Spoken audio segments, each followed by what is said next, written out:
Hello, welcome to Thursday's Knots Today with me, Emma Caldwell. Thank you for joining us. Hope you're okay today. Here's what's on the show. First, we'll be hearing why businesses and taxi drivers fear the planned overnight closure of the Nottingham railway station footbridge. Because this gate is open for a long time and it's going to be very hard for the people. It's very hard, difficult especially for us.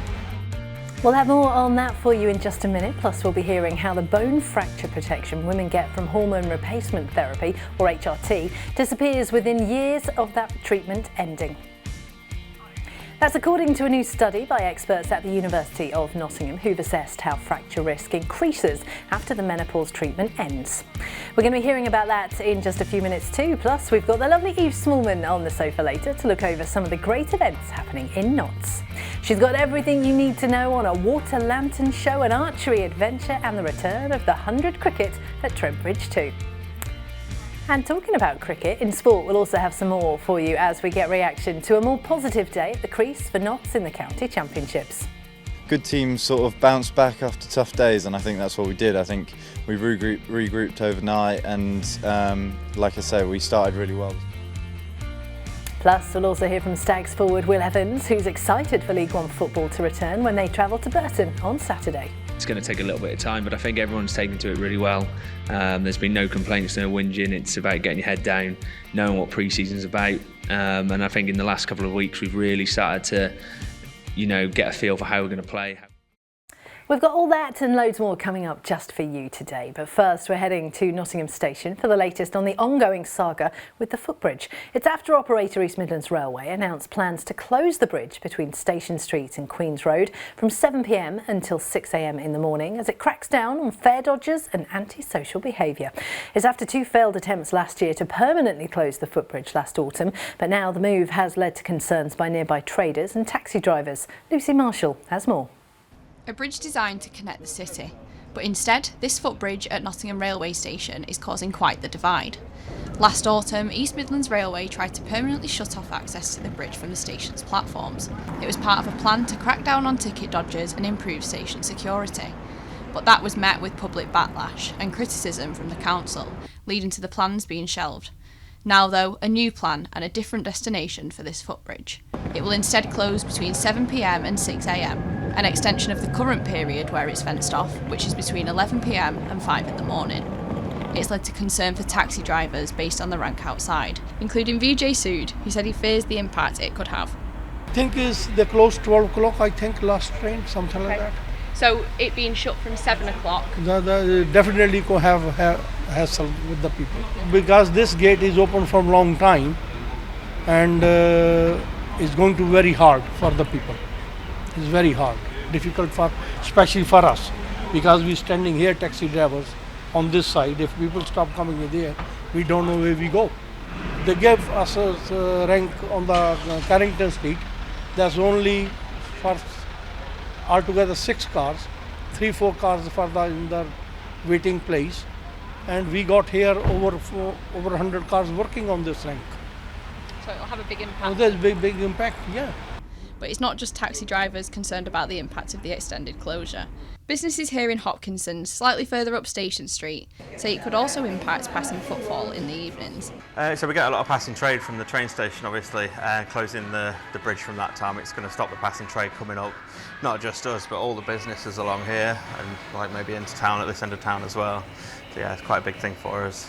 I guess we'll have to step up advertising really and try and bring some of the trade back round from the top of the station and down here, but it's not as easy as that. Like the passing trade's a really good thing for us. It more or less keeps the business going with the evening trade.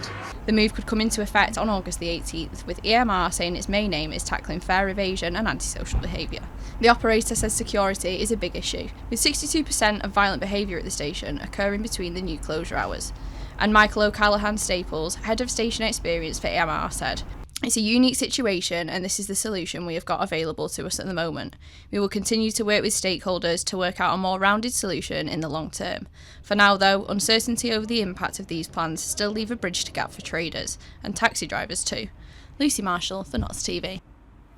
Thank you, Lucy. Right, it's time for the first guest of our show now, who's been leading a University of Nottingham study which has found bone fracture protection that women get from menopausal hormonal therapy, or HRT, can disappear within a year of stopping treatment. And the research found that estrogen provides a protective role during HRT treatment, but with these treatments risking other conditions such as blood clots or cancers, long-term treatment is not recommended. So the university wants to create a clearer picture on the connection between the treatment and the age-related deficiency. So here to tell us more is Dr. Jana Vinogradova from the University of Nottingham. Thank you so much for joining us today.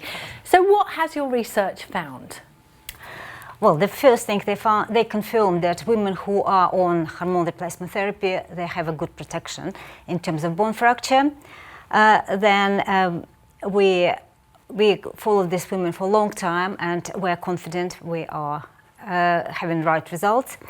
Then we found that even after many years, after discontinuation or stopping the therapy, women are still a little bit more protected than women who never took it. So why are women more likely to fracture bones as they get older?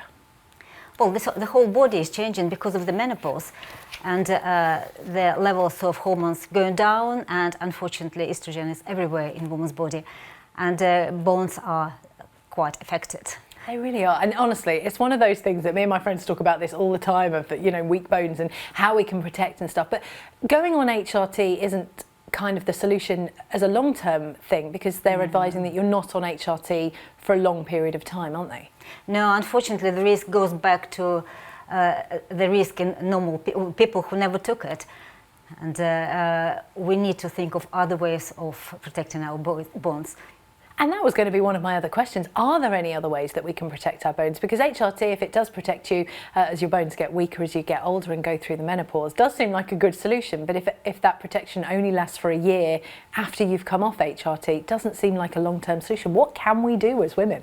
Well, the doctors suggest exercise, and then kind of having a good style, sleep enough, eat right food. So it all helps, yeah. It does all help, but I think those things are difficult when you're going through menopause and perimenopause, and you're kind of saying eat well and sleep well, and those things are just disruptive, because like you say, your entire body's kind of flipping around and changing. Yeah, and this helps women to kind of get back to normal, and when it's gone, you know, then you can focus on other things, exercise, for example, if you can, yeah. If you can, it's a very good thing. Because this study was enormous, wasn't it? You went through GPs, didn't you? Yeah, we use GP data, which is routinely collected and over 20 years, and we had 600 and a half, you know, women with fractures, and we matched them with controls, women from the same practice of the same age. So we could compare what happens in terms of using menopausal therapy and the risk of fracture. And then when you've done this kind of research, what then happens to the research? What will change, or will anything change now you know this information? Well, it definitely change GPs and patients' attitudes to it. Like when you start the therapy, maybe think about what happens when I'm going to stop. And for women who have weaker bones because of probably smoking or using steroids or just not able to exercise, then doctors should kind of consider what else could be done, maybe other drugs. Or but now doctors know that if you finish your HRT use, you have to be careful and discuss this with your doctor. And I do think the fact that these things are being talked about and these things are being researched by, you know, you guys at the university are so important. Is there more research going into women's health at the moment, do you think? Of course, there's plenty of research on different levels, not only for women with first fractures or first myocardial infarction or first breast cancer, but also, you know, what happens in women who already had it and how HRT can help or not help. And would the advice still be that HRT is beneficial, even though those benefits for bone health stop after sort of the year of not taking the HRT? It will be, but on the other hand, we all should keep in mind that HRT is a drug, and it helps women who suffer from menopausal symptoms.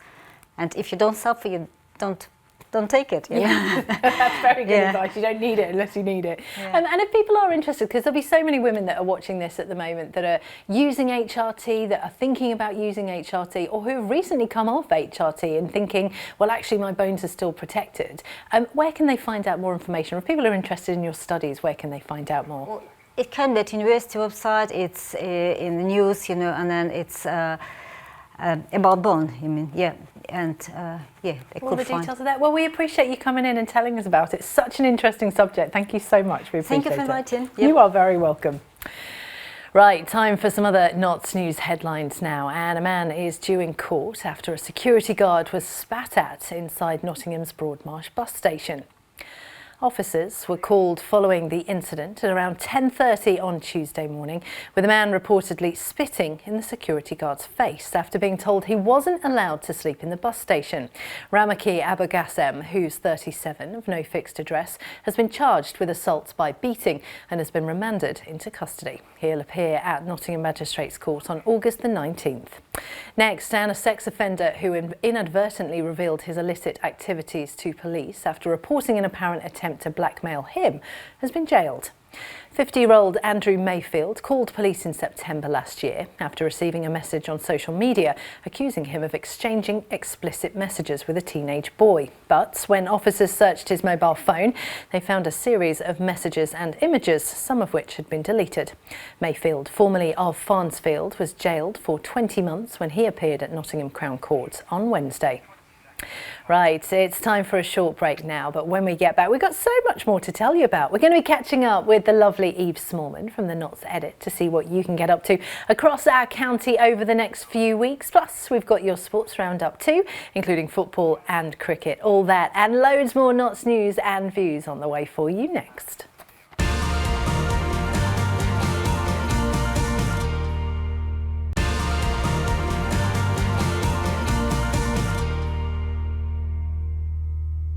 Hello, welcome back to Thursday's show with me, Emma Caldwell. I hope you're doing well today. Here's what's happening in Knots today. First, and the number of homeless families living in temporary hotel accommodation in Nottingham has been reduced from 180 to 1.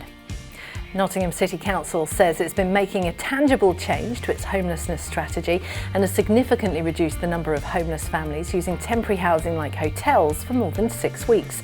It's thanks to a new framework for how the Labour-run authority monitors its improvements, with the council saying it's been putting heads together to work out what more it can do to help struggling families.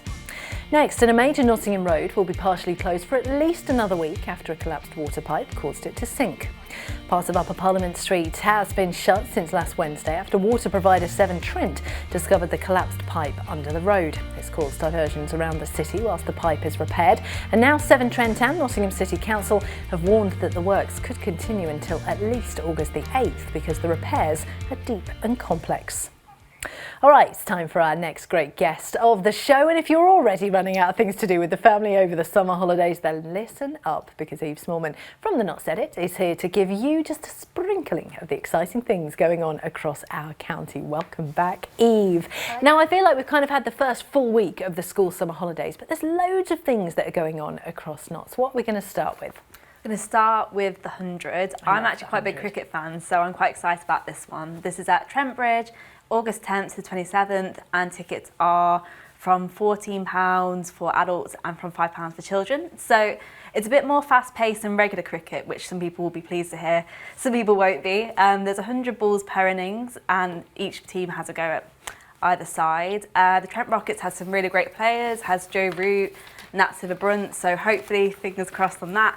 And there's family-friendly entertainment and DJing as well. And honestly, I agree with you. I think the 100 for me is the best type of cricket to watch because it is more fast-paced. But not only that, we've been a couple of times with the kids and it's such a brilliant atmosphere because it is fast-paced, it's loud, it's noisy, there's fireworks, there's a DJ, there's people running around, but there's also kids' activities as well. My kids come out with face paints, and in fact someone did like a graffiti drawing of their name, which both of them have still got on their doors, and that's all free as well. That's amazing. amazing. Yeah. That's so good. Yeah, there's something a bit different as well. It's a bit more of an active day out, but it's quite nice to get a little mixture of sitting down and doing stuff and also getting to run about a bit as well. Absolutely. So when is the next 100 matches on? When are they on? The first one is August 10th, and then they're on different days until August 27th. I love it. And that's all at Trent Bridge. All at Trent Bridge. Fabulous. First one, big tick for that one. What's coming up next?